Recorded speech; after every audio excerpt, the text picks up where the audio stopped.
Listen, the one thing I know about trauma is no matter where you try to go, it will find you and it will kick your ass. So you might as well fall into it, cause some chaos along the way. Usually I have a way that I want to start my videos, like with something fun or like personal. But to be honest with you, I want to talk about trauma today. And I have no idea how to make it into like a quirky, fun video. Because trauma is something I think we're all familiar with, right? You experience something, it hits you to the core of your being, and then boom, you are changed forever. Sometimes for the better, or for a lot of people, the worst. And it is really something that you can't escape. It's almost like death. It comes for us all, no matter what we all try to do to minimize the chances it might happen. And the best thing we can do is figure out how to overcome it. We're all given this like gift or curse that trauma kind of brings to us, and it really is up to us what we do with the cards that we're dealt. And I don't think that anything highlights trauma and the way it presents itself more than the show Interview with a Vampire. Interview with a Vampire is a show based on Anne Rice's gothic novel of the same name that follows Louis de Pont-du-Lac, played by one of the finest men I have ever seen, an extremely talented Jacob Anderson, his lover, Lestat de Lioncourt, played by the equally fine and talented Sam Reed, and their daughter Claudia, who was played by Bailey Bass in the first season and Delaney Hayles in the second. I think those young ladies are much younger than me, so I will not objectify them, but they are indeed beautiful and extremely talented as well. Like, do not get me wrong. The one thing that this show knew how to do was casting, okay? Because how is everybody fine as hell? Anywho, the show follows mainly these three and their stories revolving around their creation, their love or lack thereof for one another, and their struggles with immortality through an interview format as told to journalist Daniel Malloy, who is played by the incredible Eric Bogosian. And please do not get it twisted. He is fine too, okay? But he is also my daddy's age, so I'm a move on. Through the two seasons, Louis is recounting to Daniel his story of becoming a vampire and the many ups and downs his life has taken since this happened in the early 1900s. We are provided in vivid detail the things that have happened and plagued Louis for the last 100 years. And boy, it is a lot. In the beginning of the show, we are introduced to Louis first, since he is our narrator for this journey, and we find out that he is a pimp from New Orleans, and this takes place around 1910, right? We learn really quickly that Louis is the newly appointed man of the house, and he is taking care of his mother Florence, his brother Paul, and his sister Grace. Prior to his passing, his father was handling the family business, but not very well, it seems, because we find out that the family was swimming in debt and was not going to be able to continue doing business as usual if they wanted to keep their level of class privilege, right? Which forced Louis to get creative and make money the best way he knew how. Selling sex, duh, right? And for those of you who have watched the show, you can kind of tell that he liked being like the head of household, that he liked helping his family stay together and keep the life that they were used to. He kind of enjoys having something he created and has control over, right? I can only imagine as a black man in that time period what the opportunities for us were like. I'm sure they were very slim, and the positions of power were even more slim. So for him to be able to care for his family and also hold power amongst his community was something Louis enjoyed, even if it was salacious. But even though he holds some pride in his accomplishments, he is still a person having to deal with the weight of taking care of his family, the death of his father, and his brother dealing with mental health issues. All on his own, might I add, right? Like, I don't know about y'all, but I would be like, it would be a lot for the kid if one day the man who was running my household is dead and everyone is looking at me trying to figure out how we are going to find our next meal. Stressed, honey. That's how I would feel, stressed. And even though you can tell he revels in having some sort of status, he still finds himself straddling the fence of the facade that he has to keep up with in order to protect his family. The stress is prevalent and shows up in all of the decisions we see Louis make. For example, his brother regularly shows up outside of his brothel, chastising the sex workers and patrons alike because he believes that God is talking to him directly and he must save them from themselves. Right? It is a lot. And the only way that Louis knows to stop his brother from running his potential clients away is by taking out a knife, holding it to his throat and threatening his brother in the middle of the street to show that he is not to be messed with, no matter who it is. Which is kind of fucked, right? Because he actually loves his brother more than anything in the world. But he feels as though in order to be taken, seriously, he has to perform in ways that goes against his nature. You can see the toll this takes on him as he tries to reconcile with the idea that he cannot love his brother out loud and be taken seriously as a man that with that particular business, and that really messes with him a lot. And it isn't until he meets Vampire Lestat that he feels seen, safe, and cared for. He is able to kind of show up more as his full self, but do not worry, it does not last long. Because come on, this is still a video about trauma, so you knew. But anyway, in the show, Louis is also a gay man who struggles with the fear of the societal pressures that come along with being a gay man, right? Let alone also a black man.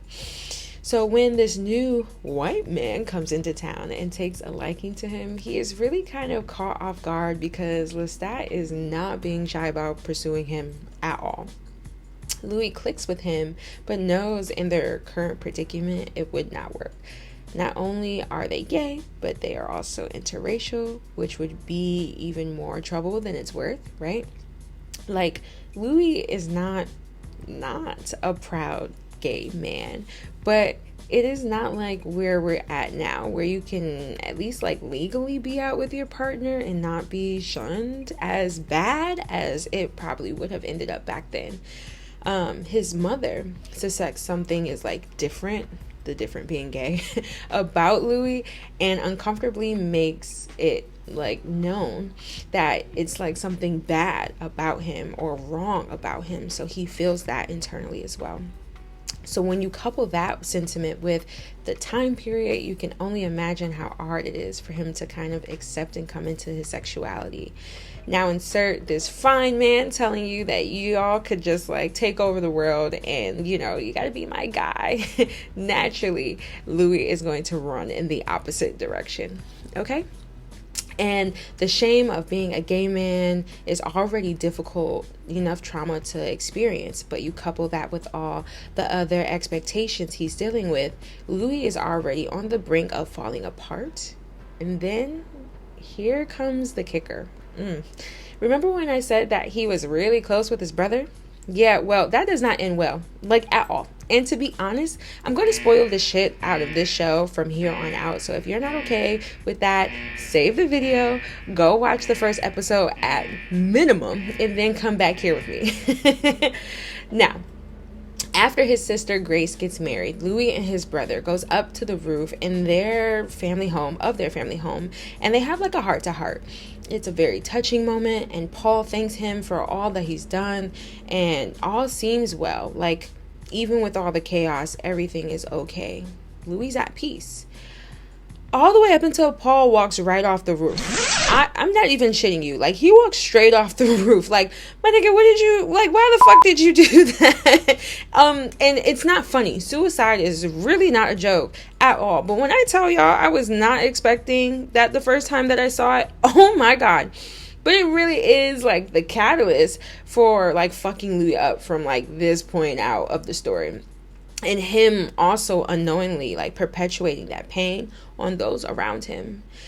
And like you would think that that was jarring enough, losing your brother, right? Losing someone you worked really hard to care about and care for, mourning somebody that you considered like your best friend, and then not only losing him in such a traumatic way, but also witnessing it happen. Like, that's enough to break anyone. But clearly that does not matter, because here comes his mother to pile on top of his pain and blame him for his brother's death. Extremely sick. Like, this is a sick lady, right? And my boy is going through a lot in the show. And y'all, that is like only the first episode. Everything I was describing is only the first episode. So we've got a lot to cover. Now, at this point, I want to provide you with the definition of what trauma is before I continue on with the backstory. According to mind.com/UK, trauma is when we experience very stressful, frightening, or distressing events that are difficult to cope with or out of our control. It could be one incident or an ongoing event that happens over a long period of time. And I want you to keep in mind that trauma doesn't have to be big or loud for it to be harmful, right? I think sometimes when we hear the word trauma, we think of something that is like earth-shattering or visible to others. And sometimes it's not like that at all. Sometimes it's the wounds that people don't see as well. And I want us to have that in the back of our minds as I talk about the rest of the show. Now, I spoke earlier about his boo at the time, Lestat, and how he showed up and gave my man Louis nothing but energy, okay? But this scared Louis, so he ended up cutting things off sometime after they met. However, after his brother's death, Lestat really turns up the love bombing and is like, look, baby, it's me and you against the world. Let's do this thing, okay? But Louis is literally running from this man because he is already dealing with so much internally. Bottle, I run to the grift, I run to bad beds. I lay down with a man. I lay down with the devil. And he has roots in me. All his spindly roots in me. And I can't think nothing anymore but his voice and his words. Please help me! Torn between his repressed homosexuality, his position as a business leader of like the underworld of a racist society, and his love for his family, he does not know like which way is up. And this is where we start to see the effects of the trauma he experienced really rear its ugly head for the first time. And before I move on, did y'all not see that scene? I do not care if you watch the whole show or not, but baby, that is acting. Are y'all not hot? Okay, moving on. Lestat offers eternal life with him to become a man of the night, and you can tell that Louis is unsure at first, but after everything he has gone through, he feels as though Lestat is the only one that can like see and acknowledge his like sorrow and rage without blame and without rejection. So he says yes to them, and they become the best worst couple known to man. And though I physically cheered when they got together, I have to admit that this is not really a good thing for my man Louis at all, because he is making choices without a clear heart in mind. Like, I doubt after hearing your mom say that she is dead to you, should you be like making the decision to be attached to somebody forever? Like, I know you feel like they see you like the real you, babe, but just no. It sounds good, but that surely isn't someone of a sound mind. See, when not addressed, trauma can trick us into doing, saying, and agreeing to things that might not be real or safe for us. Sometimes the seduction of power and safety leads us to making ill-informed decisions. And after something happens to us, it's hard to not see the next steps of your life through the trauma that you've like gone through. Kind of like rose-colored glasses. Once you put them on, it's hard to remember what the world looks like without all the pink in front of you. And we see that visualized in our main character here. At first, his decision like really works out for him, and Lestat, they like get to be like a happy, nice family all the way up until Louis starts to struggle with some of the unresolved things that he encountered in his pre-vamp life because he never took the time to really address some of the things that plagued him in his natural life. They start to bubble up in a way that leads him to becoming enraged and eventually making it everybody else's problem. For example, his mother still has not forgiven him for the death of his brother, and it is not received he's not received very warmly whenever he's around at the house doing things for them, might I add. Anyway, he is slowly growing distant from Lestat because he struggles with the morality of feeding on people, and that in a way is like rejecting his husband and his feelings about being like a very proud vampire. And lastly, but certainly nowhere near least, he still struggles with the racism that is rampant in New Orleans.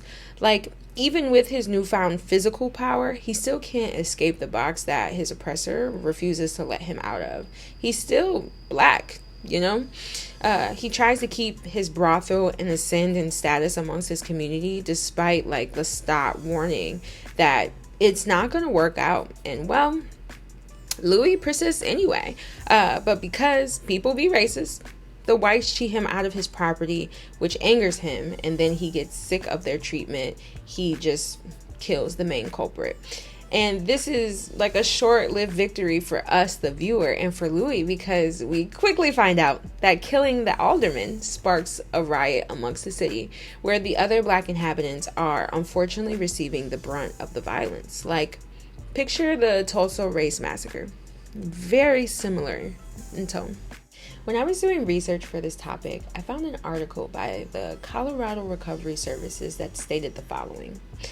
When the trauma remains unresolved, there will likely be frequent triggers that cause an emotional response, behaviors on the part of others that unintentionally act as cues or reminders of the original trauma. And boy, is that not the pot calling the kettle Louis? But in all seriousness, not really knowing how to deal or address his past issues, we see it manifest in real time into self-destructing behavior. I think deep down he knew his actions would lead to something destructive, but sometimes when you're hurt, all you can think of is how to project that pain onto someone else and worry about the outcome later.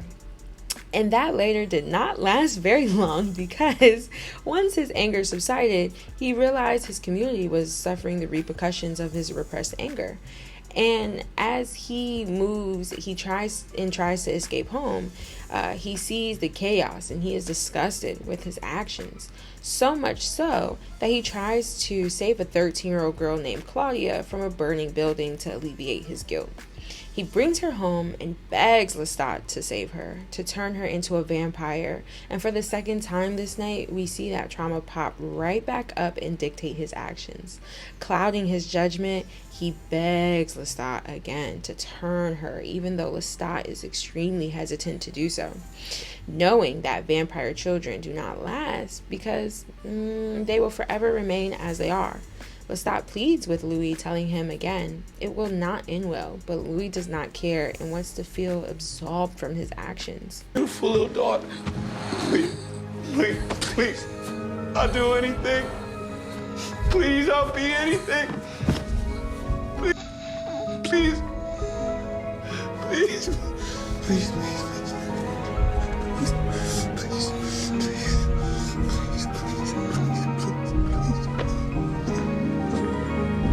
you will regret this for the rest of your life. The Colorado article also shares that the symptoms of unresolved trauma may include addictive behavior and an inability to deal with conflict, anxiety, confusion, depression, or an innate belief that we have no value. Our brain is so strong that it can convince us through the lens of our trauma that what we went through is what should have happened to us. Convince you that you are toxic and that you are not worthy of love. It attaches itself to you until you believe all the things that people around you have projected onto you. When he goes to save Claudia, she calls him an angel, and he believes that she will be his absolution. Saving her will make him someone who can be seen as good, someone who helps others instead of causing the pain. She would give him purpose. She would give him value. And because Lestat is also battling his own trauma of abandonment, he acquiesces to Louis, turning her without thinking about the consequences. And as always, there are a lot. In order for this video to not be 3 hours long, and that is like no exaggeration, I do have to fast forward past some plot points for those of you who have not made this show their personality yet, unlike myself.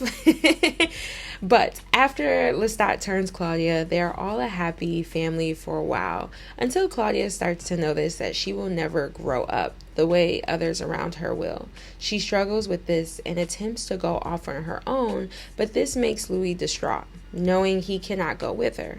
He becomes distressed, depressed, and unrecognizable, which infuriates his husband because he turned Claudia to make Louis happy. And here he is, not happy. Louis is a shell of himself, really, until she comes back to save him from Lestat. Lestat says fuck no, and a lot of domestic violence happens between the daddies, okay? Claudia and Louis decides that they are going to stay, but not before agreeing amongst each other that they will kill Lestat in order to gain their freedom. And unfortunately for me, they are extremely successful in this endeavor. They kill off my White King, and they head to Paris, where they run into another coven that is absolutely worse than Lestat could ever be. Claudia, unfortunately, is ecstatic because she feels like she has finally found people that will pay her some attention and accept her for herself. And Louis falls right into the hands of another manipulator named Armand, that is played by Mr. Still Your Girl, Assad Zaman.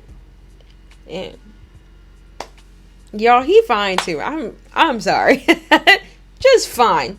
Now, Armand is the head of this new coven because he's like 400 years old, and he wants Louis to start pledging along with Claudia in order to be gang. And this is mostly because he's in love with him, but also they would have to kill him if not. But Louis is living his best, like, eat, pray, love life, you know? He can't be really bothered with anything outside of a situation kind of commitment at the time. Now, I'm going to take a recap break here and provide you with some more information about trauma, right? I want to point out that sometimes our brain tries to protect us from ourselves after we experience something traumatic. Something crazy happens to you and your brain goes, oh yeah, we did not like that at all, and we are never going to experience that again, no matter what it takes, okay? Even hallucinations, Bookie. And that's exactly what starts to happen, right? Armand is falling really bad for Louis, but in multiple instances, Louis is having a hard time connecting fully with Armand the way that he would like, mostly because he is seeing a hallucination of Lestat everywhere he goes. Lestat will not let that man live, even in death, and I personally am here for it.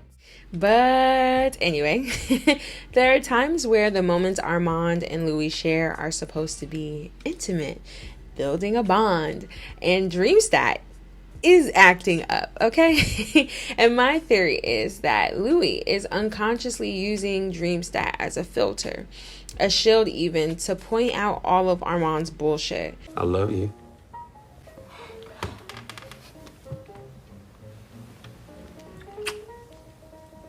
I love you.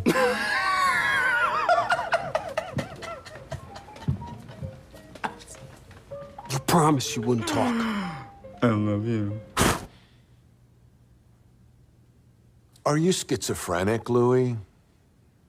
And yes, it is also a manifestation of Louis' guilt to keep seeing Lestat even though he is dead. But I also think it is a coping mechanism, right? Because remember, this is technically a retelling, an interview with Daniel, and he is recounting the events of everything that has happened. And multiple times, Louis has demonstrated throughout the show that his memory has been distorted from all of his trauma. multiple events have been recounted differently from those close around him, and this tells me that his mind has probably been in a fragile state for a long time now. And this is normal for people who have experienced immense trauma, which we all know that he has. I found another quote by the Colorado Recovery article that says, "Our human instinct is to protect ourselves, and we do that often by finding ways to cut ourselves off through denial that we have been hurt, dissociation from the painful event, or repression of the memory of the trauma," right? So I believe that his mind, hanging on by a thread, was trying to protect him from the red flags that it was noticing. But hey, it could just be me. So regardless, even after physically removing himself from his past, he still struggles to face his trauma and how it's affecting him, and this leads and lands him into even more trouble. There are a few more times Louis' trauma interrupts his newfound happiness, but one thing stuck out to me a little more than the others. Once he and Claudia make it to Paris, he believes that he has done enough to kind of satisfy his duty as like a dad / brother, because he's kind of trying not to be dad anymore. But anyway, and he kind of like checks out of their relationship to an extent. He still supports her in her goal of joining the coven, but he does not really stand up for her when he notices that they are mistreating and humiliating her. He is around enough, but does not really engage, knowing that it would cause a rift between him and the coven. I think Louis was in his like newly single selfish bag, because like this girl is crying out for help constantly, and he would just turn a blind eye to it because it was her choice. I hate that. But instead of like stepping in, stopping things, they unfortunately escalate, and this eventually leads to her death. And he is rocked by the events of this and tries to avenge her later. But what stood out to me is how blind he was of the neglect of her while she was still alive. It reminded me of the neglect he must have experienced with his family. His mother was not very welcoming or kind, especially after his brother died, and he was like the scapegoat for abuse many times. And even though I believed his sister loved him, she never really stood up for him either, letting him receive this trauma without concern for how it would affect him in the long term, enabling the abuser, his mom, to continue, their actions without repercussions. And I think we see that play out with his relationship with Claudia. The coven mistreatment of her is not the first time we see like Louis neglect her. When they lived in New Orleans, Lestat bullied them both relentlessly, and Louis always wanted Claudia to play nice because of, reasons. Like, that was his man. And even though what Lestat was doing was wrong, Louis barely had any self-worth to leave him, let alone stop him from terrorizing everybody. And why would he, when all he has learned to do is take abuse? Like, one thing I've gathered while researching this topic is that the concept that if you went through like childhood trauma, right, your caregivers may not have had the ability to manage their own emotions, which then limits you and your ability to practice this really important life skill. And heavy on the life skill, because he doesn't learn how to do this, manage his emotions, until we meet him for the interview. And the tragedy of all of that is Claudia suffered this inability the most. Because of Louis' actions or lack thereof, her life was ultimately taken from her. And to be honest, RIP to a real one, because she went out like a motherfucking G, okay? She was stronger than any of those fine ass men. Rip to my girl. I want to believe that Louis orchestrating this interview was his way of finally being ready to confront his trauma. Remember, this whole time he has been speaking to Daniel and recounting everything to him. And throughout this interview, we see that he has had multiple revelations of what happened in his past. Like how his memory shifted to protect him from himself and skew his perception of the part he played in his own like strife. Remember when I told you about that domestic violence dispute that he had with Lestat? Yeah, well, we find out that everything wasn't always just Lestat wildin', right? Big old butcher knife and chop your head off. And then I'm gonna walk that head all the way to Audubon Park. And I'm gonna feed it to the fucking lions. And I'm gonna...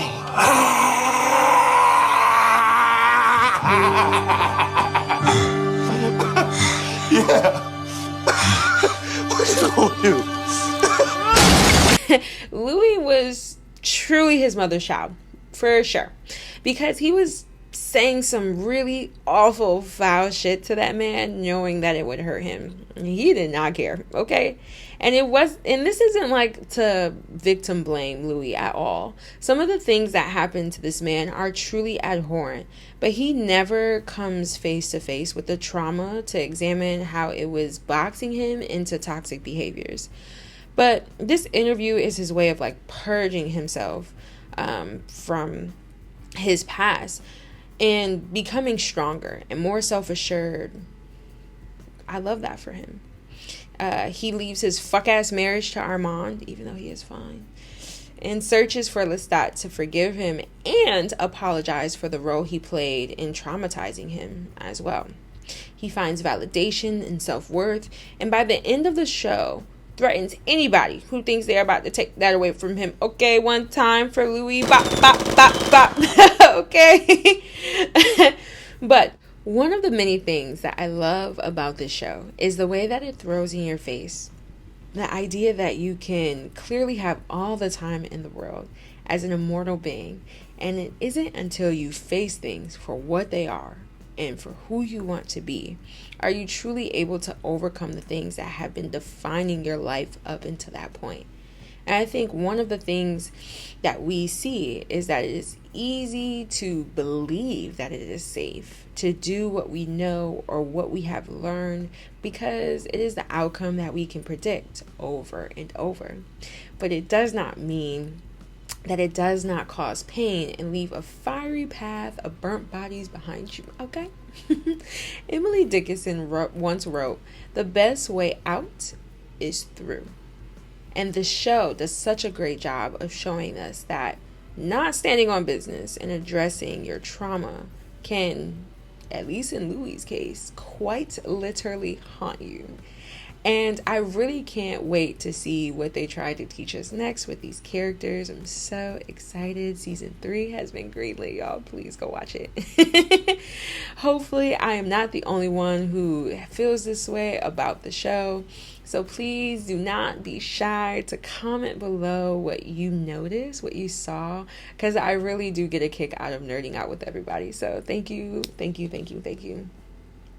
I hope you all were able to have as much fun watching this video as I did making it.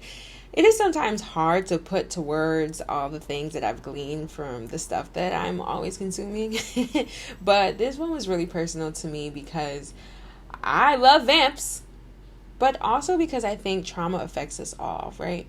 And it was interesting to see how running from it can cause us more problems than it solves, even if you have literally all the time in the world.